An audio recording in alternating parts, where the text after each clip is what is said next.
La mañana en que descubrí que todo lo que creía sobre mi vida era una mentira cuidadosamente construida, llevaba un ramo de lirios blancos y pensaba en lo afortunado que era por tener a una esposa como Adriana Ruiz. Permítanme retroceder y contarles cómo un ingeniero de caminos de 36 años, residente en Madrid, terminó de pie en el umbral de su propio dormitorio, observando a su mejor amigo y a su mujer enredados entre sábanas que aún olían al suavizante de lavanda que yo mismo había comprado en el hipermercado el fin de semana anterior. Porque ese es exactamente el tipo de detalle mundano en el que el cerebro se obsesiona cuando tu mundo entero se derrumba sobre tus hombros como un edificio con los cimientos comprometidos. Hay algo casi cómico en la precisión de la memoria en los momentos de trauma. La forma en que la mente se aferra a los detalles más pequeños e irrelevantes mientras la imagen general se graba en la conciencia como un hierro al rojo vivo. Todavía puedo decir exactamente cuántas placas del falso techo eran visibles sobre la cama. Aún recuerdo el ángulo específico de la luz de la tarde cortando a través de las persianas que yo mismo había instalado 2 veranos atrás. Todavía recuerdo que el despertador de la mesilla marcaba las 15:47, una hora que debería haberme encontrado cubierto de polvo de hormigón en una obra, en lugar de estar empapado en el sudor frío de la traición. Mi nombre es Diego Alarcón y hace 3 años, pensaba que lo tenía todo bajo control. Lo cual demuestra que el universo tiene un sentido del humor particularmente cruel cuando se trata de hombres que creen haberse ganado su felicidad a través del trabajo duro y una vida honesta. Yo construía cosas para ganarme la vida. Y no lo digo en ese sentido abstracto de los carteles motivacionales donde la gente habla de construir sueños o construir futuros o generar sinergias corporativas en salas de conferencias donde el café siempre está ligeramente quemado y los bollos siempre están un poco rancios. Me refiero a que literalmente construía cosas, estructuras físicas que podías tocar, pisar y confiar en que te mantendrían a salvo de los elementos, algo que es más de lo que puedo decir de mi matrimonio. Pero ya llegaremos a esa parte pronto. Mis manos llevan los callos del trabajo honrado, la evidencia permanente de miles de horas empuñando martillos, guiando herramientas eléctricas y dando forma a materiales brutos para convertirlos en algo útil. Me sentía orgulloso de esas marcas porque representaban algo real en un mundo que valoraba cada vez más la apariencia sobre la sustancia, el estilo sobre la función, las palabras sobre las acciones. La gente a veces me miraba y veía simplicidad, lo cual supongo que era justo, ya que no hablaba mucho. Y cuando lo hacía, usaba palabras sencillas para expresar pensamientos claros. Pero el silencio no es lo mismo que la estupidez, y la contención no es lo mismo que la debilidad. Una distinción que Adriana y Carlos, claramente, nunca aprendieron a hacer. Mi día empezaba a las 5:30 de la mañana con un café lo suficientemente fuerte como para decapar pintura y un montón de planos extendidos sobre la mesa de la cocina.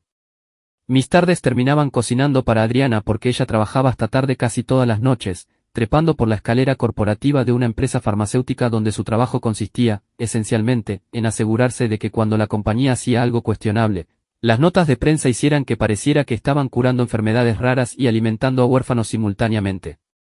Nunca me importó cocinar, en realidad, porque hay algo meditativo en picar verduras y sazonar carne, viendo cómo algo cobra forma mediante la aplicación de calor y paciencia, una habilidad que se traslada sorprendentemente bien de la cocina a la obra y por lo visto, nada bien a la institución del matrimonio. Nuestra casa en las afueras de Madrid era mi catedral. Mi testimonio de lo que un hombre podía lograr con sus propias manos y la voluntad de pasar cada fin de semana durante 2 años cubierto de serrín y alquitrán. Yo mismo había arreglado el tejado, construido el porche trasero con madera recuperada que lijé y barnicé hasta que brilló como la miel bajo la luz de la tarde, e instalado las estanterías a medida que Adriana llenaba con libros que nunca leía, pero que resultaban impresionantes cuando sus colegas venían a cenar y yo interpretaba el papel del encantador marido de clase obrera, una pieza de colección que ella podía exhibir como un tema de conversación. Mirando hacia atrás, puedo ver el patrón con tanta claridad que me dan ganas de viajar en el tiempo y sacudirme por los hombros. Pero así son los patrones, solo son visibles cuando te alejas lo suficiente para ver la imagen completa, y yo estaba tan cerca de mi propia vida que no podía ver nada más que lo que tenía directamente frente a mis ojos. Carlos Méndez había sido mi mejor amigo desde el instituto, cuando ambos éramos chicos delgados con malos cortes de pelo y sueños que parecían imposiblemente grandes para nuestras circunstancias de pueblo. En algún momento, se transformó en el tipo de hombre que vestía trajes caros que luego supe que no podía pagar, y hablaba de su trabajo en finanzas con la vaga confianza de alguien que domina el arte de sonar culto sin decir nada sustancial. Era el tipo de persona que podía hacerte sentir inadecuado y agradecido en la misma frase, soltando nombres de restaurantes caros y membresías exclusivas mientras elogiaba tu técnica con la barbacoa. Nunca supe si era manipulación deliberada o la consecuencia natural de sus inseguridades buscando expresión a través de la comparación. Era un habitual en nuestras barbacoas de fin de semana, siempre con una cerveza en la mano mientras yo me encargaba de las brasas. Siempre tenía un chiste listo, un cumplido para el vestido de Adriana y una forma de hacer que todos se sintieran parte de un club exclusivo que solo existía cuando él estaba presente para validarlo. Recuerdo un sábado de junio particularmente caluroso, cuando el termómetro había superado los 35 grados y yo llevaba desde las 4 de la mañana cuidando un asado, y Carlos apareció con una botella de vino que costaba más que nuestro presupuesto semanal de comida y se la entregó a Adriana con una sonrisa que se demoró una fracción de segundo de más. Lo noté entonces, esa mirada persistente. Pero me dije que era un paranoico, que Carlos era simplemente Carlos, que su coquetería natural era inofensiva y que mi esposa estaba por encima de cualquier sospecha. Regresé a mi papel de hombre sencillo mientras mi mejor amigo y mi mujer intercambiaban miradas que yo era demasiado confiado para interpretar correctamente. Confiaba en él plenamente, lo cual ahora entiendo que fue mi primer y más catastrófico error. Porque Carlos era el tipo de hombre que medía su propio valor por lo que podía quitarle a los demás, y yo había estado demasiado ciego para ver el hambre detrás de su sonrisa fácil. Las señales estaban allí, por supuesto, porque las señales siempre están allí si sabes leerlas. Pero me había convencido de que era paranoia mía, que los pequeños cambios en el comportamiento de Adriana eran solo la evolución natural de un matrimonio asentándose en sus años intermedios, que la distancia que crecía entre nosotros podía salvarse con flores y cenas caseras. Adriana empezó a dejar su teléfono boca abajo en cualquier superficie. Un pequeño cambio que noté pero no comenté, porque hacerlo habría significado admitir el nudo de ansiedad que se había instalado en mi estómago. Su contraseña cambió y cuando pregunté casualmente, mencionó protocolos de seguridad corporativa y políticas de protección de datos que sonaban lo suficientemente plausibles como para aceptarlas sin cuestionar. Porque cuestionarlas habría significado cuestionarla a ella, y cuestionarla a ella habría significado cuestionar todo sobre lo que había construido mi vida. Los viajes de negocios se multiplicaron como conejos, conferencias de fin de semana, sesiones de formación obligatorias y cenas con clientes que se alargaban hasta la madrugada. Siempre regresaba de esos viajes con una energía extraña que no encajaba con el agotamiento que decía sentir, sus ojos brillaban, su piel estaba encendida y traía el rastro de un perfume que yo no reconocía, pegado a su ropa como una acusación que no estaba listo para escuchar.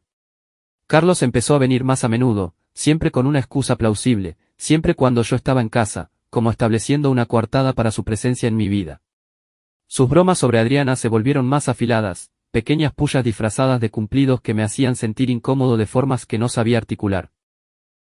Me dije que era ridículo, que los celos estaban por debajo de mi dignidad, que un hombre que no confía en su esposa y en su mejor amigo no tiene derecho a estar casado. Así que tragué mis sospechas como una medicina amarga y seguí adelante como si el suelo bajo mis pies no estuviera ya empezando a agrietarse. El martes que lo cambió todo comenzó con la rotura de una tubería principal en la obra, un fallo catastrófico que inundó los cimientos y nos envió a todos a casa temprano mientras los equipos de emergencia lidiaban con el desastre. Recuerdo haber pensado, mientras conducía hacia la floristería, que el universo me daba una oportunidad para sorprender a Adriana, para mostrarle con sus flores favoritas que quería cortar la distancia que había crecido entre nosotros.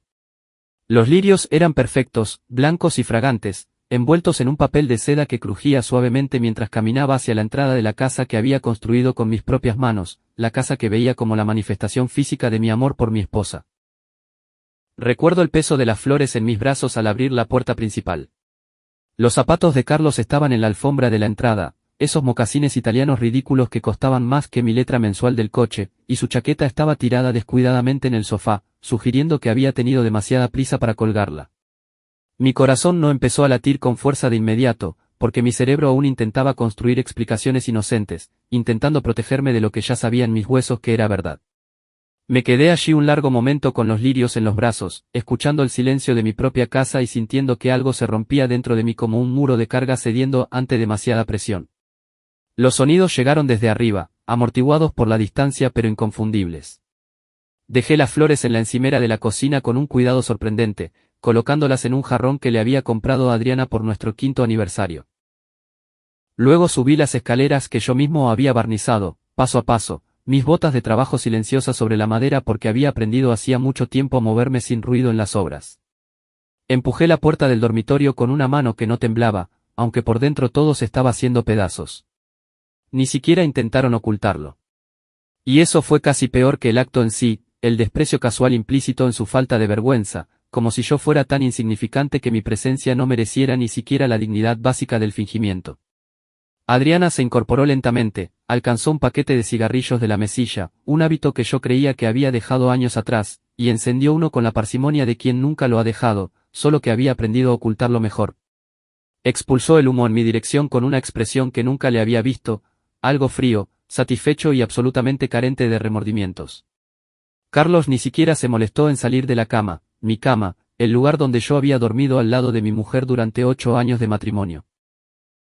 Me miró con una sonrisa que llevaré grabada hasta el día en que muera, una sonrisa de triunfo que decía, más fuerte que las palabras, que había ganado una competición en la que yo ni siquiera sabía que participaba. La voz de Adriana cortó el silencio como un bisturí, clínica, precisa y diseñada para infligir el máximo daño con el mínimo esfuerzo. Sus palabras aterrizaron como golpes en el centro de mi pecho, expulsando el aire de mis pulmones y la esperanza de mi corazón. Dijo que me habría enterado tarde o temprano, que estaban cansados de esperar a que lo dedujera por mi cuenta, que siempre había sido lento para entender las cosas que no venían con planos y medidas. El humo del cigarrillo rodeaba su rostro como un halo hecho de ceniza y desprecio. Me quedé allí, en el umbral de mi propio dormitorio, mirando a las 2 personas que más había amado y en las que más había confiado en el mundo. Sentí que algo fundamental cambiaba dentro de mí, que la arquitectura esencial de mi alma cedía y se colapsaba en escombros. Y entre esos escombros, encontré algo que no esperaba, no rabia, ni dolor, sino una claridad absoluta y gélida. El tipo de claridad que llega cuando todas las mentiras han sido despojadas y finalmente puedes ver la verdad en toda su fea gloria. La habitación parecía pulsar con una energía extraña, el aire espeso con el olor de la traición, el perfume barato y el sudor de cuerpos que habían estado entrelazados momentos antes. Podía sentir los latidos de mi corazón en las sienes, constantes y lentos a pesar de todo, como si mi cuerpo ya hubiera aceptado lo que mi mente aún luchaba por procesar. Pensé en todas las noches que me había quedado dormido al lado de Adriana, creyendo que estaba junto a mi compañera y mi mejor amiga. Me di cuenta de que cada una de esas noches había sido una mentira, que había estado durmiendo junto a una extraña que me veía como nada más que un medio para un fin. Pensé en todas las cenas que cociné, las facturas que pagué, los pequeños actos de servicio y devoción que realicé con amor genuino y que ella recibió con un agradecimiento manufacturado. El peso de ese engaño me oprimía como una losa de hormigón asentándose sobre unos cimientos que no fueron construidos para soportarla. No grité, no tiré cosas, no les di la satisfacción de verme perder el control. Porque incluso en ese momento de devastación total, comprendí que mi reacción era una moneda que ellos querían gastar, que mi dolor era algo que se habían ganado tras años de engaño cuidadoso, y tenían hambre de ver el pago. El silencio que se extendió entre nosotros fue más elocuente que cualquier grito. Vi en los ojos de Adriana un destello de algo que podría haber sido confusión, como si hubiera esperado una reacción diferente, como si hubiera guionizado esta escena en su cabeza 100 veces y mi partida silenciosa no estuviera en ninguno de esos guiones. La sonrisa de Carlos flaqueó un instante, y vislumbré algo bajo su exterior confiado, algo pequeño, patético y desesperadamente asustado. Ese vistazo me dio más satisfacción que cualquier golpe que pudiera haberle dado. Me di la vuelta y bajé las escaleras, pasando de largo los lirios que se marchitaban, las fotos de la pared que documentaban un matrimonio que solo existió en mi imaginación, y salí por la puerta principal hacia una tarde que parecía demasiado hermosa para la destrucción que contenía. Conduje durante horas, sin ver realmente la carretera, funcionando en piloto automático mientras mi cerebro intentaba procesar lo que había presenciado. Cuando finalmente me detuve, fue en el aparcamiento de un bar de carretera en el que nunca había estado.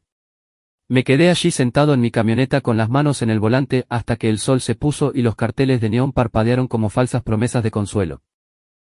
No entré porque sabía que beber no ayudaría, solo desdibujaría los bordes de una verdad que necesitaba mantenerse afilada si iba a sobrevivir a lo que venía después. Así que regresé a casa. O mejor dicho, regresé al edificio que había sido mi hogar. Porque el hogar no es un edificio, es un sentimiento de seguridad y pertenencia que puede ser arrebatado en un instante por las personas en las que más confiabas para protegerlo. Adriana se había ido cuando llegué, su coche ya no estaba en la entrada. Caminé por las habitaciones vacías como un fantasma recorriendo las ruinas de su propia vida, tocando las superficies que yo mismo había construido y pulido. Me preguntaba cómo había pasado por alto tanto mientras prestaba tanta atención a todo lo demás. Esa noche no pude dormir y por la mañana había tomado una decisión que creía que era sobre autopreservación, pero que resultó ser sobre algo mucho más grande, la decisión de documentarlo todo, de reunir pruebas, de protegerme de lo que fuera que Adriana tuviera planeado a continuación. Porque si algo entendía ahora sobre ella, era que no era el tipo de mujer que dejaba las cosas al azar. Nunca tuve la oportunidad de ejecutar ese plan, porque la destrucción llegó tan rápido y de forma tan completa que solo pude quedarme entre los restos y maravillarme de cómo me habían superado tácticamente. La llamada llegó a las 8 de la mañana, citándome en las oficinas corporativas de la constructora donde había trabajado durante 12 años, donde había ascendido desde jefe de obra junior hasta director de proyectos en algunos de los desarrollos más grandes de Madrid. Conduje hasta allí con un presentimiento que resultó estar totalmente justificado. Me despidieron en una sala de conferencias con ventanales que daban a la ciudad que yo mismo había ayudado a construir. Leyeron un guión que me acusaba de violaciones éticas y malversación de materiales de la empresa, cargos tan absurdos que solté una carcajada antes de darme cuenta de que hablaban en serio, antes de ver las pruebas fabricadas sobre la mesa frente a mí. Facturas manipuladas e informes de gasto falsificados que llevaban mi firma en una caligrafía que no era exactamente la mía, pero lo suficientemente parecida como para engañar a cualquiera que no mirara con cuidado. La directora de Recursos Humanos no podía mirarme a los ojos mientras leía la notificación de despido. Me pregunté si sabía que estaba participando en una ejecución profesional, si tenía idea de que el expediente cuidadosamente preparado era una fabricación diseñada para destruir a un hombre que no había hecho nada malo excepto confiar en las personas equivocadas. 12 años de evaluaciones de desempeño impecables, de proyectos terminados antes de tiempo y por debajo del presupuesto, de subordinados mentorizados y clientes satisfechos. Nada de eso importó contra el peso de las pruebas manufacturadas y los abogados corporativos que ya habían decidido mi destino antes de que yo entrara en la sala. Mi tarjeta de acceso fue desactivada antes de que saliera del edificio. Mi correo electrónico de trabajo, bloqueado. Mi reputación, triturada por conversaciones susurradas que se extendieron por la industria como la pólvora. Comprendí con una certeza enfermiza que esto no era coincidencia, sino coordinación. Que Adriana había estado planeando esto durante más tiempo del que yo podía imaginar. Salí de aquel edificio cargando una caja de cartón con mis pertenencias personales, el mismo ritual de salida humillante que había visto realizar a otros a lo largo de los años, sin imaginar nunca que sería yo quien cruzaría ese aparcamiento con mi dignidad en jirones y mi futuro en ruinas. El guardia de seguridad que me escoltó hasta la puerta tuvo la decencia de parecer avergonzado. Los papeles del divorcio llegaron por mensajero esa misma tarde, entregados por un notificador que me interceptó en el aparcamiento de mi propia casa.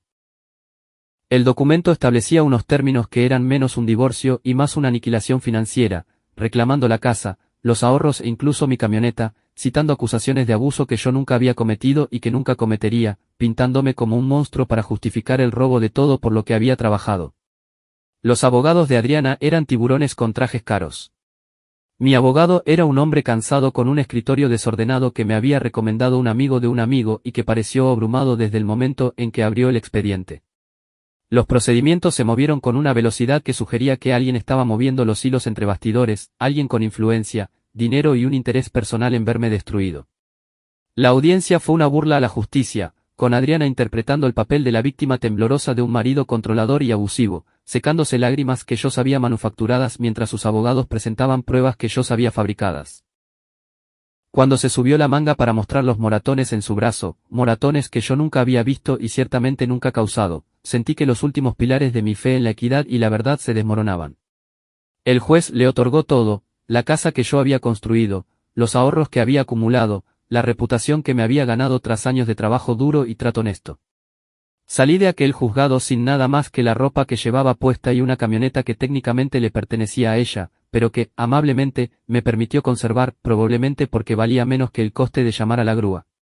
Mis amigos, las personas que se habían sentado a mi mesa y comido mi comida y me habían llamado hermano, desaparecieron como la niebla matinal cuando el sol calienta demasiado. Sus llamadas iban al buzón de voz, sus mensajes quedaban sin leer y sus puertas se cerraron para mí con la finalidad de las puertas de un cementerio. Carlos se mudó a mi casa 3 días después de que la sentencia fuera firme. Pasé por delante una vez solo para verlo con mis propios ojos, para verlo cargar cajas a través de la puerta principal que yo mismo había colgado.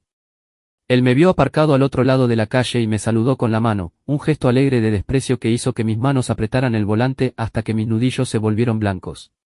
No me quedaba nada excepto una bolsa de lona con ropa, una camioneta con la transmisión dudosa y 73 euros en la cartera. Conduje hacia el oeste por la Nacional B porque el oeste era la única dirección que no me obligaba a pasar por lugares emblemáticos de mi vida anterior.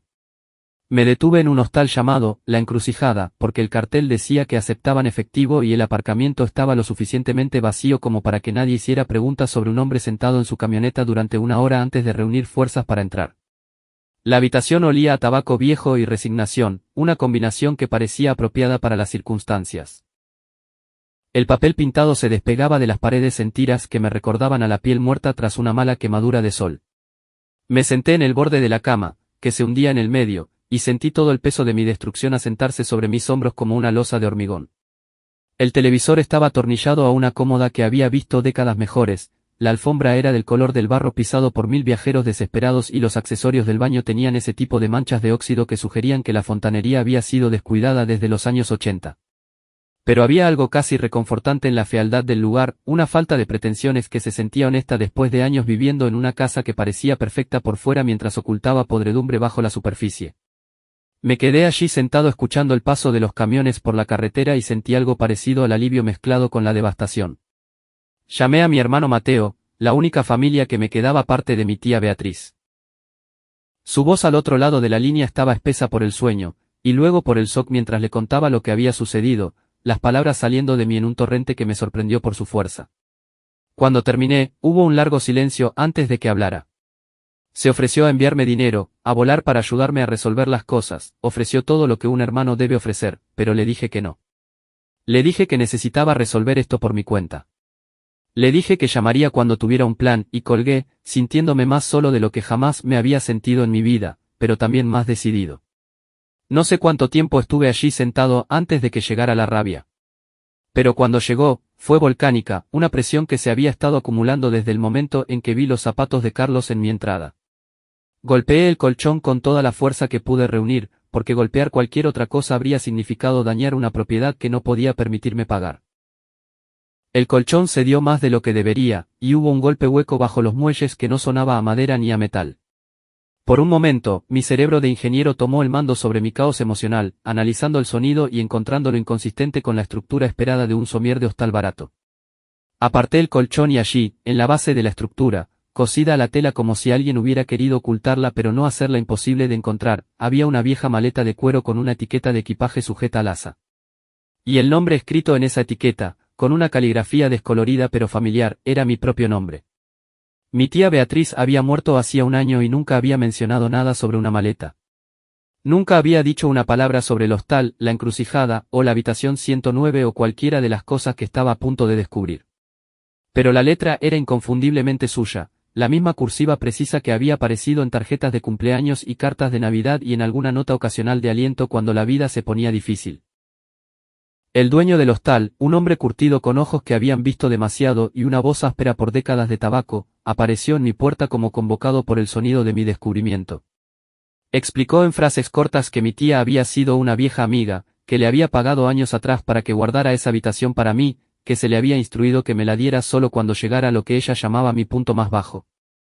No parecía sorprendido por la maleta ni por su contenido, como si hubiera estado guardando este secreto durante tanto tiempo que se había convertido en una parte más del mobiliario. Dentro de la maleta, dispuesta en fajos ordenados sujetos con bandas elásticas, había más dinero en efectivo del que jamás había visto en un solo lugar. 75.000 euros en billetes de varias denominaciones, dinero que olía ligeramente a cedro, a papel viejo y a posibilidades que no me había atrevido a imaginar.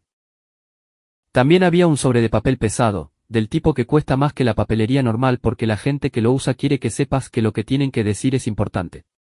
Y dentro había una carta que cambiaría todo lo que creía saber sobre mi vida, mi familia y las circunstancias que me habían traído a este momento. Mi tía Beatriz nunca había sido dada al sentimentalismo, siempre decía lo que pensaba con una franqueza que a algunas personas les resultaba abrasiva, pero que yo siempre había apreciado. Su carta estaba escrita con ese mismo estilo, contundente, honesta y completamente carente de las frases suavizadoras que la mayoría de la gente usa para amortiguar verdades difíciles. Escribió que, si estaba leyendo sus palabras, significaba que Adriana finalmente había mostrado su verdadero rostro, que la máscara se había resbalado y yo había visto lo que había debajo. Se disculpó, no por no haberme advertido, sino por no haber podido protegerme de lo que ella siempre supo que vendría.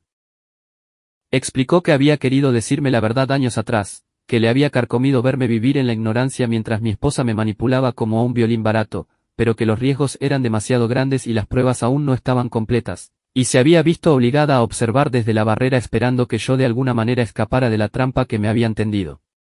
Leí ese párrafo 3 veces antes de poder obligarme a continuar, sintiendo algo frío y terrible asentándose en mis huesos. Una premonición de lo que venía que me hizo querer dejar la carta y no volver a tocarla. Las siguientes frases me golpearon como un impacto físico, expulsando el aire de mis pulmones y haciéndome retroceder contra el papel pintado que se pelaba. Porque tía Beatriz escribió que mi madre no había muerto de un ataque al corazón 3 años atrás. Que la causa oficial de la muerte era una mentira que cubría una verdad demasiado peligrosa para ser dicha en voz alta. Que mi madre había sido asesinada porque había descubierto algo que no debía saber. Recuerdo el momento exacto en que leí esas palabras. Recuerdo cómo la lámpara barata de la mesilla pareció parpadear. Recuerdo cómo los sonidos de la carretera exterior se desvanecieron hasta quedar en nada. Recuerdo cómo mi propia respiración se convirtió en lo más ruidoso de la habitación, áspera, entrecortada y apenas bajo control. Mi madre, Elena Alarcón, había trabajado como auditora senior para Laboratorios Helios, la misma empresa donde Adriana había construido su carrera en relaciones públicas, y había estado investigando discretamente irregularidades financieras que apuntaban a algo masivo, criminal y capaz de hundir a toda la corporación si alguna vez salía a la luz. Tía Beatriz escribió que mi madre había encontrado pruebas de un esquema para suprimir datos de ensayos clínicos que mostraban que uno de los medicamentos más vendidos de la compañía causaba efectos secundarios fatales en un porcentaje pequeño pero significativo de pacientes, un encubrimiento que había resultado en cientos de muertes mientras generaba miles de millones en beneficios. Y ella había estado reuniendo documentación para llevarla a las autoridades cuando murió. La carta continuaba, cada frase añadiendo otra capa al horror que estaba descubriendo. Tía Beatriz explicaba que Adriana y Carlos no eran solo amantes, sino socios en una conspiración que se remontaba a años antes de mi matrimonio. Que Adriana había sido plantada en mi vida específicamente para vigilar la investigación de mi madre y controlar cualquier filtración potencial a través de mí. Mi boda había sido un acuerdo de negocios disfrazado de historia de amor. Mi matrimonio, una operación de vigilancia llevada a cabo en mi propio dormitorio. Y cada momento que yo había creído genuino había sido manufacturado por personas que me veían como nada más que un idiota útil, una herramienta para ser usada y desechada cuando ya no fuera necesaria. Carlos había sido el controlador de Adriana y su amante desde el principio, riéndose de mí a mis espaldas mientras yo lo trataba como a un hermano. Y juntos habían orquestado la muerte de mi madre, simulando lo que parecía ser un evento cardíaco con precisión farmacéutica, eliminando a la única persona que representaba una amenaza real para su empresa criminal. Tía Beatriz lo sabía todo, lo había ido reconstruyendo a partir de fragmentos de información que mi madre compartió antes de morir. Y había pasado el último año de su propia vida haciendo preparativos para este momento, escondiendo dinero y pruebas en lugares donde la gente de Adriana nunca pensaría en buscar, creando una red de casas seguras y contactos de confianza que pudieran guiarme hacia la verdad. La carta terminaba con instrucciones precisas y detalladas, escritas con el cuidado de quien las ha revisado muchas veces. Me decía que condujera hasta Galicia, a una casa cerca de las Rías Baixas que había pertenecido a mi abuela y que ahora me pertenecía a través de un fideicomiso que los abogados de Adriana nunca descubrieron, y prometía que allí encontraría todo lo necesario para entender lo que realmente había pasado y para hacer algo al respecto.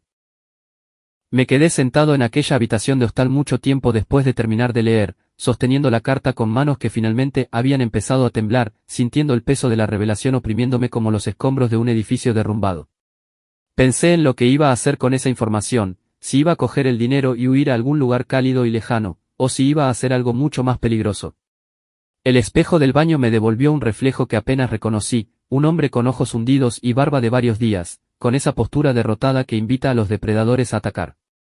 Miré a ese hombre durante mucho tiempo antes de tomar mi decisión, antes de abrir el grifo y encontrar la cuchilla oxidada que alguien había dejado en el botiquín y raspar la evidencia de mi desesperación con precisión metódica. El hombre que me devolvió la mirada cuando terminé era diferente, más duro, más frío y más enfocado.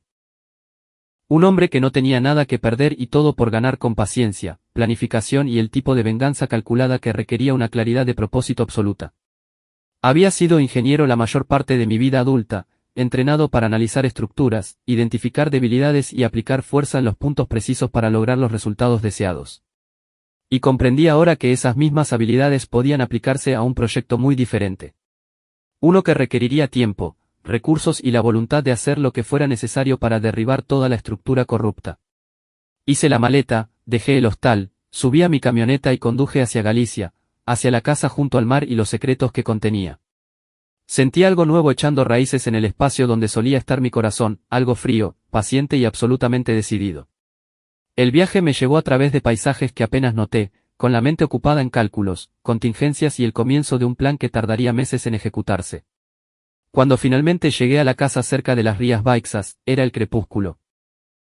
El cielo estaba pintado en tonos púrpura y naranja que parecían demasiado hermosos para la fealdad que estaba a punto de descubrir. La casa era vieja y estaba cubierta de maleza, la yedra trepaba por las paredes y el musgo cubría el tejado. Pero la estructura era sólida y las cerraduras aún funcionaban. Y dentro encontré exactamente lo que tía Beatriz había prometido, toda una vida de pruebas reunidas por mi madre y preservadas por mi tía, esperando a alguien con el valor y la motivación para usarlas. El aire en el interior olía a polvo, a papel viejo y a esa humedad particular de un edificio que ha estado cerrado demasiado tiempo. Caminé por las habitaciones como un fantasma visitando las escenas de la vida de otra persona, tocando superficies que mi abuela había pulido y muebles donde mi madre se había sentado de niña. Había fotografías sobre la chimenea que nunca había visto, imágenes de mi madre como una mujer joven, con el rostro iluminado por el tipo de optimismo que la vida acaba desgastando en la mayoría de nosotros. Me quedé mirando esas fotos mucho tiempo, pensando en la mujer que había sido y en la mujer en la que se había convertido, y en el valor que debió de tener para enfrentarse a fuerzas que finalmente la mataron. El cobertizo de las barcas detrás de la casa contenía una caja fuerte empotrada en el suelo que requería una combinación que encontré en otra carta escondida en la cocina. Y dentro de esa caja fuerte había un archivo de corrupción lo suficientemente detallado como para hundir no solo a Adriana y Carlos, sino a toda la estructura ejecutiva de Laboratorios Helios. Abrí aquella caja fuerte con manos que temblaban a pesar de mis esfuerzos por mantenerlas firmes. La vista de esos archivos ordenados y cajas cuidadosamente etiquetadas me hizo sentir un nudo en la garganta, porque este era el trabajo de mi madre, su legado, la evidencia de años de investigación cuidadosa realizada bajo un riesgo personal increíble. Había grabaciones magnetofónicas hechas con equipos que debieron ser de vanguardia hace 20 años. Casetes etiquetados con fechas, nombres y breves descripciones de su contenido. Había fotocopias de documentos que habían sido triturados o quemados por la empresa, reconstruidos minuciosamente por mi madre y anotados con su caligrafía pulcra. Había fotografías, registros financieros y un rastro de papel que iba desde los laboratorios de investigación hasta la sala de juntas ejecutiva, pasando por cuentas bancarias en jurisdicciones donde no se hacían preguntas. Pasé 3 días en esa casa leyendo y escuchando, comprendiendo lentamente el alcance de lo que mi madre había descubierto y los extremos a los que la compañía había llegado para mantenerlo oculto. Cuando finalmente salí, ya no era el hombre que había entrado, era algo muy distinto. Algo forjado en el calor de la revelación y enfriado en las aguas del propósito absoluto. Esos 3 días parecieron 3 meses, o quizá 3 años. El tiempo se estiraba y se comprimía de formas extrañas mientras absorbía el alcance total de la conspiración que había destruido a mi familia y se había burlado de mi matrimonio. Comí poco y dormí menos, pasando horas sentado en la vieja mecedora de mi abuela, mirando el mar y pensando en todo lo que había aprendido. Pensé en los últimos días de mi madre. En cómo parecía preocupada y distraída durante nuestras últimas conversaciones. En cómo me abrazó con especial fuerza la última vez que la vi con vida, como si supiera que algo venía y quisiera acumular suficiente amor para aguantar cualquier separación futura. Pensé en el funeral, en Adriana de pie a mi lado con lágrimas corriendo por su rostro. Lágrimas que ahora sabía que eran tan falsas como todo lo demás en ella, dolor de cocodrilo interpretado para una audiencia, mientras por dentro probablemente se sentía aliviada de que la amenaza hubiera sido eliminada y el plan pudiera seguir adelante. La primera cinta que reproduje fue la que estaba etiquetada con el nombre de Adriana, y su voz llenó la habitación polvorienta con palabras que confirmaban todo lo que tía Beatriz había escrito y añadían detalles que no había imaginado. Hablaba de forma clínica y profesional sobre la necesidad de eliminar a mi madre, refiriéndose a la mujer que se convertiría en su suegra como un obstáculo que requería remoción, un cabo suelto que Carlos ataría con su eficiencia habitual. Su voz en esa cinta no se parecía en nada a la voz que yo conocía, estaba despojada de toda calidez, afecto y sentimiento humano, era la voz de un depredador discutiendo la eliminación de una presa. Escucharla me hizo darme cuenta de que nunca había conocido a mi esposa, que la mujer con la que me había casado era un personaje interpretado por una actriz de considerable talento. Vomité en el suelo cuando la oí discutir el método, la combinación específica de fármacos que desencadenaría lo que parecería un evento cardíaco natural, el cronograma que le permitiría ser vista en un evento de la empresa con docenas de testigos mientras Carlos administraba la dosis fatal. Me quedé de rodillas mucho tiempo después de que mi estómago estuviera vacío, con arcadas y jadeos, sintiendo que algo dentro de mí moría y algo nuevo ocupaba su lugar. La rabia que sentía no era caliente, sino fría, no era caótica, sino enfocada. Un rayo láser de furia que quemó toda la niebla del duelo y la confusión, dejando solo claridad y propósito. Supe en ese momento que no descansaría hasta que Adriana y Carlos pagaran por lo que habían hecho. Mi matrimonio nunca había sido real, había sido desde el principio una herramienta de vigilancia y control. Y la mujer a la que había amado y en la que había confiado había sido cómplice en el asesinato de mi madre, había dormido a mi lado noche tras noche con ese conocimiento sentado en su pecho como una piedra, me había besado cada mañana sabiendo que yo era huérfano por su culpa. Carlos había sido quien lo hizo, quien realmente administró los fármacos que detuvieron el corazón de mi madre, y había seguido sonriéndome, dándome palmaditas en la espalda, comiendo lo que yo cocinaba y bebiendo mi cerveza durante años después de matar a la mujer que me dio la vida. La naturalidad de su crueldad era casi más horrorosa que el crimen en sí. Reproduje más cintas, leí más documentos y armé una imagen tan completa y condenatoria que supe que los destruiría si alguna vez llegaba a las manos adecuadas. Comencé a planificar mi enfoque con la misma atención al detalle que pondría en cualquier proyecto de construcción complejo, identificando los elementos de carga, calculando los puntos de tensión y determinando exactamente dónde aplicar presión para derribar toda la estructura. El dinero que tía Beatriz me había dejado era solo el comienzo, porque escondida en la caja fuerte junto con las pruebas había documentación de un fondo fiduciario que había sido establecido años atrás por mi madre y su hermana. Financiado con dinero que habían extraído cuidadosamente de cuentas conectadas a las actividades ilegales de Helios.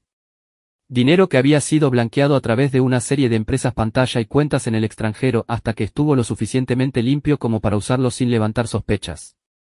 El saldo de ese fideicomiso era de 7.320.000 euros, una fortuna que había estado esperando a que yo la reclamara. Con ese dinero, podía permitirme contratar al tipo de abogados e investigadores que podían convertir las pruebas en acción, que podían navegar por el complejo panorama legal y asegurar que se hiciera justicia con el máximo impacto.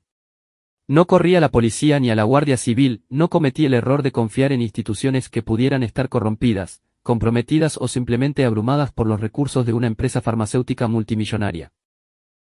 En su lugar, pasé meses construyendo mi caso, contratando detectives privados para reunir pruebas adicionales, trabajando con fiscales que sabían exactamente cómo presentar la información para lograr el máximo efecto, preparando un asalto coordinado que golpearía a Adriana, a Carlos y a Laboratorios Helios desde múltiples direcciones simultáneamente.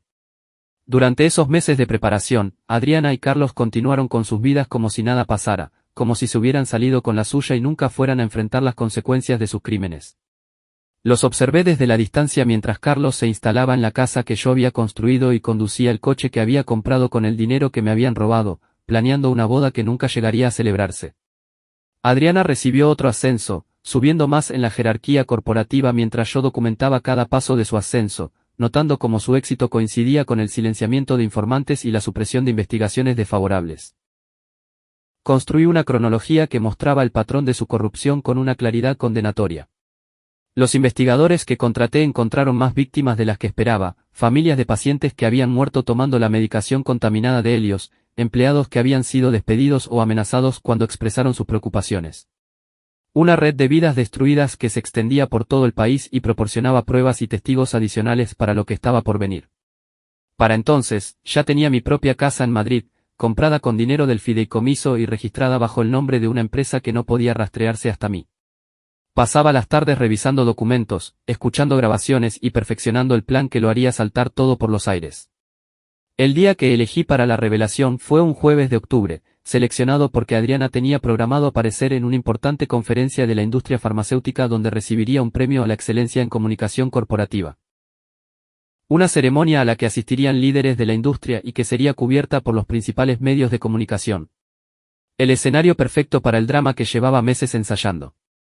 Coordiné con las autoridades federales y un equipo de periodistas que habían estado investigando a Helios de forma independiente, sincronizando todo para que el máximo número de cámaras estuviera presente cuando los agentes hicieran su movimiento.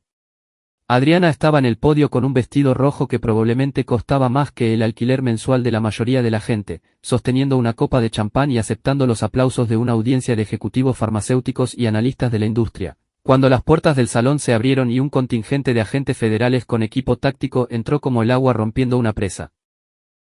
Observé desde un asiento al fondo de la sala cómo estallaba el caos, como los aplausos se convertían en confusión y luego en pánico mientras Carlos intentaba correr hacia la salida de la cocina y era aplacado por 3 agentes que lo inmovilizaron contra el suelo junto a los cubos de basura y los suministros de catering. Su traje caro quedó manchado y roto mientras le retorcían los brazos a la espalda y le ponían las esposas con más fuerza de la estrictamente necesaria. Adriana no corrió, probablemente porque estaba demasiado en shock para procesar lo que estaba sucediendo. Se quedó en el podio como congelada, con la copa de champán aún en la mano hasta que un agente subió las escaleras y se la quitó suavemente antes de llevársela esposada mientras las cámaras captaban cada momento para el telediario de la noche, los periódicos de la mañana y el ciclo interminable de cobertura en Internet que seguiría. El juicio duró meses y reveló incluso más de lo que yo había descubierto por mi cuenta, mientras los fiscales exponían el alcance total de la corrupción de Helios y los papeles que Adriana y Carlos habían desempeñado para mantenerla. Yo me sentaba en la galería todos los días, vestido con trajes que había comprado con dinero que era legítimamente mío, viendo cómo la verdad que había descubierto entraba en el registro público. La sala del tribunal era un teatro de justicia, y cada día traía nuevas revelaciones y nuevo drama. Testimonios de testigos que habían tenido miedo de hablar durante años y que finalmente encontraban su voz. Documentos que habían estado escondidos en cajas fuertes y cajas de seguridad emergiendo a la luz. Una cascada de verdad que enterró las mentiras como una avalancha sepultando un pueblo. Observé cómo los ejecutivos corporativos eran llamados a testificar y se retorcían bajo el contrainterrogatorio, como los científicos que habían sido obligados a falsificar datos se desmoronaban en el estrado y confesaban su participación en el encubrimiento, como toda la estructura podrida de laboratorios Helios quedaba expuesta a la luz desinfectante del escrutinio público. Las familias de las víctimas llenaban la galería ciertos días, y yo me sentaba entre ellos, sintiendo un extraño parentesco con esos desconocidos que habían perdido a padres, hijos y cónyuges por la misma codicia que se había llevado a mi madre. Nos saludábamos con la cabeza en los pasillos, compartíamos café durante los recesos y encontrábamos consuelo en nuestra búsqueda colectiva de justicia. Adriana me vio el primer día y su rostro se puso pálido. Durante las semanas siguientes, vi cómo su compostura se agrietaba y se desmoronaba a medida que testigo tras testigo declaraba sobre sus crímenes, a medida que cinta tras cinta era reproducida para el jurado. La fachada cuidadosamente construida que había mantenido durante años fue despojada para revelar al monstruo que había debajo. Parecía más pequeña, disminuida por el mono naranja, las luces fluorescentes y la ausencia de la ropa de diseño y el maquillaje perfecto que siempre habían sido parte de su armadura. No sentí satisfacción al verla humillada, solo una determinación sombría de ver el proceso llegar a su fin. El fiscal reprodujo la cinta de Adriana discutiendo el asesinato de mi madre frente a una sala abarrotada, y el silencio que siguió fue tan completo que podía oír el zumbido del aire acondicionado en los conductos del techo. Vi cómo los rostros de los jurados se transformaban al comprender lo que estaban escuchando, como los cargos abstractos de la acusación se volvían reales y horrorosos. Ella intentó hablarme una vez durante un receso, cuando nuestros caminos se cruzaron en el pasillo fuera de la sala. Tenía los ojos húmedos por lágrimas que yo sabía tan manufacturadas como lo había sido su amor. Intentó alcanzar mi brazo con dedos que una vez me habían tocado con lo que yo creía afecto, suplicándome que entendiera, que perdonara, que recordara lo que habíamos significado el uno para el otro. Miré su mano en mi manga y luego su rostro, y no dije nada. Absolutamente nada. Porque no había palabras que pudieran expresar adecuadamente lo que sentía. Después de un largo momento, aparté su mano de mi brazo y me alejé sin mirar atrás. Carlos se rompió completamente durante su propio testimonio, sollozando, señalando con el dedo e intentando desviar la culpa hacia Adriana y los ejecutivos corporativos que habían dirigido sus acciones, transformándose del macho alfa confiado que me había engañado en mi propia cama en un cobarde gimoteante que diría cualquier cosa para reducir su sentencia. No sentí más que desprecio al observar su actuación. Aquella patética exhibición del hombre que había asesinado a mi madre y se había sonreído después. El jurado deliberó menos de un día antes de emitir veredictos de culpabilidad en todos los cargos. El juez sentenció a Adriana a 15 años de prisión y a Carlos a 12, penas que podrían haber sido más largas, pero que aún así representaban la destrucción completa de todo por lo que habían trabajado, todo por lo que habían matado, todo lo que me habían quitado. El desmoronamiento de Carlos durante la fase de sentencia fue algo que nunca olvidaré. Ver a ese hombre que se había pavoneado por mi casa y asesinado a mi madre reducido a un mar de lágrimas mientras el juez leía los cargos y sus correspondientes penas. Por un momento, casi sentí algo parecido a la lástima antes de recordar lo que había hecho. Y la lástima se cuajó en asco. Intentó hacer contacto visual conmigo mientras los guardias se lo llevaban, probablemente esperando alguna señal de la amistad que una vez compartimos, alguna indicación de que yo entendía o perdonaba o al menos reconocía nuestra historia. Pero lo miré como si fuera de cristal, y vi cómo su rostro se hundía al darse cuenta de que ya no existía para mí, que se había convertido en nada más que una nota a pie de página en una historia de traición y justicia. Adriana mantuvo la compostura hasta el final, con la espalda recta y la barbilla alta, incluso mientras se leía el veredicto y se pronunciaba la sentencia. Pero vi que sus manos temblaban sobre la mesa de la defensa y vi cómo apretaba la mandíbula con fuerza suficiente para romperse los dientes. Supe que bajo esa máscara de desafío, se estaba desmoronando tan seguramente como Carlos. Se giró para mirarme una última vez mientras los agentes se acercaban para llevársela, y nuestros ojos se encontraron a través de la sala en un momento que pareció estirarse hasta la eternidad. Dejé que viera exactamente lo que había creado, la determinación fría en mi mirada, la ausencia total del amor que había explotado y de la confianza que había traicionado. Salí del juzgado después de la sentencia y caminé bajo una luz solar que se sentía diferente a la de antes, más limpia de alguna manera. Me detuve en las escaleras, respiré profundamente y sentí que algo en mi pecho finalmente empezaba a relajarse, una tensión que había estado cargando tanto tiempo que había olvidado lo que era existir sin ella. Mi hermano Mateo me esperaba al pie de las escaleras del juzgado y me dio un abrazo que decía todo lo que las palabras no podían expresar. Nos quedamos allí un largo momento mientras los reporteros gritaban preguntas y las cámaras parpadeaban y el mundo seguía girando a nuestro alrededor. Fuimos a cenar esa noche a un restaurante donde los precios eran ridículos y las raciones minúsculas. Bebimos vino caro y brindamos por nuestra madre, por nuestra tía y por todos los demás que se habían sacrificado para traernos hasta este momento. Por primera vez en años, sentí algo parecido a la esperanza agitándose en mi pecho. El acuerdo con Laboratorios Helios fue sustancial, negociado por mis abogados para evitar más litigios y exposición pública, y combinado con el dinero del fideicomiso y la restitución ordenada por el tribunal, me encontré con más riqueza de la que jamás hubiera imaginado, con recursos que podían abrir puertas que nunca pensé en cruzar. No me compré un yate ni un coche deportivo ni ninguna de las cosas que la gente espera que compre un hombre rico, porque esas cosas nunca me habían interesado y mis valores no habían cambiado solo porque mi cuenta bancaria lo hubiera hecho. En su lugar, regresé a Madrid, compré tierras en la sierra y fundé una empresa llamada Cimientos Alarcón, que me pareció un nombre apropiado para una firma de construcción fundada por un hombre que se había reconstruido a sí mismo desde los escombros de su vida anterior. La empresa empezó pequeña, solo yo y 3 tipos con los que había trabajado antes y que estuvieron dispuestos a arriesgarse con un ingeniero caído en desgracia con una historia complicada. Aceptamos proyectos que otros contratistas consideraban demasiado difíciles o poco glamurosos, trabajos que requerían habilidad, paciencia y atención al detalle en lugar de solo bolsillos profundos y marketing brillante. Se corrió la voz, como siempre ocurre en el sector de la construcción, de que Cimientos Alarcón entregaba un trabajo de calidad, a tiempo y dentro del presupuesto, que tratábamos a nuestros clientes con respeto y a nuestros trabajadores con justicia. El negocio creció de forma constante hasta que estuvimos compitiendo por contratos que habrían parecido imposibles en aquellos primeros días. Contraté a personas que me recordaban a mí mismo, trabajadores que habían sido derribados por las circunstancias y pasados por alto por los empleadores, hambrientos de una oportunidad para demostrar su valía. Les pagué justamente, los traté con respeto y construí algo que habría hecho sentir orgullosa a mi madre. Un negocio arraigado en la integridad, el trabajo honesto y la creencia de que lo que construyes con tus manos importa más que lo que acumulas en tus cuentas. Algunos de mis empleados tenían antecedentes penales, errores que habían cometido en su juventud y que los seguían como sombras. Les di oportunidades que otros no les darían porque ahora comprendía que las personas son más que sus peores momentos, que la capacidad de cambio y redención es real incluso cuando la sociedad se niega a reconocerla.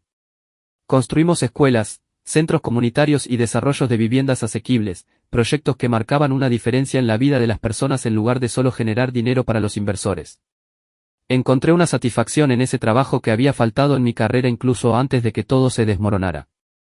Algunas mujeres se me acercaron, atraídas por la combinación de dinero y misterio, y por la reputación que había adquirido como el hombre que había derribado un imperio farmacéutico corrupto.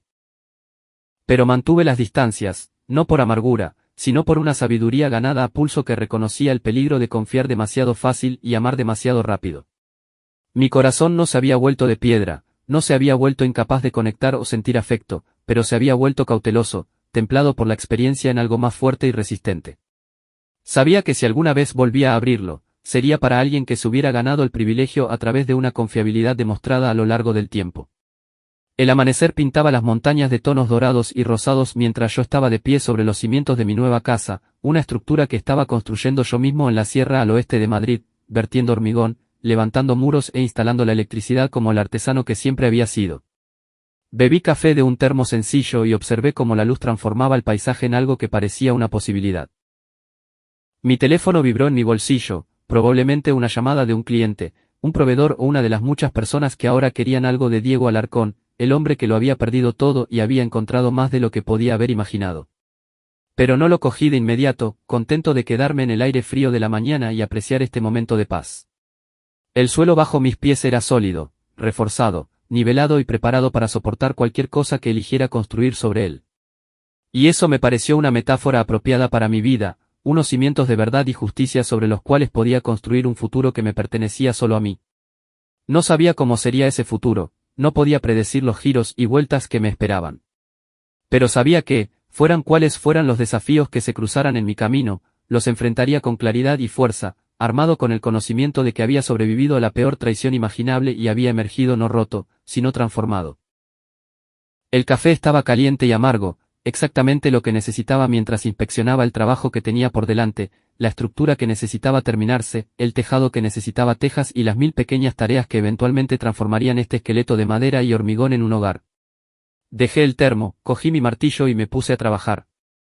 No había ninguna gran revelación esperando al final de mi historia, ninguna sabiduría profunda que compartir sobre la naturaleza del amor o la pérdida o la capacidad humana para la crueldad y la resiliencia. Solo la simple verdad de que un hombre que sabe de qué está hecho puede sobrevivir a cualquier cosa. Puede construir algo nuevo de las ruinas de algo destruido. Puede mantenerse erguido bajo la luz de la mañana y enfrentar lo que venga después sin miedo. Yo era Diego Alarcón, ingeniero de caminos, viudo y superviviente. Y la vida que tenía por delante era mía para darle forma como eligiera, ladrillo a ladrillo y viga por viga, construida sobre cimientos que nunca volverían a agrietarse, desmoronarse o traicionarme.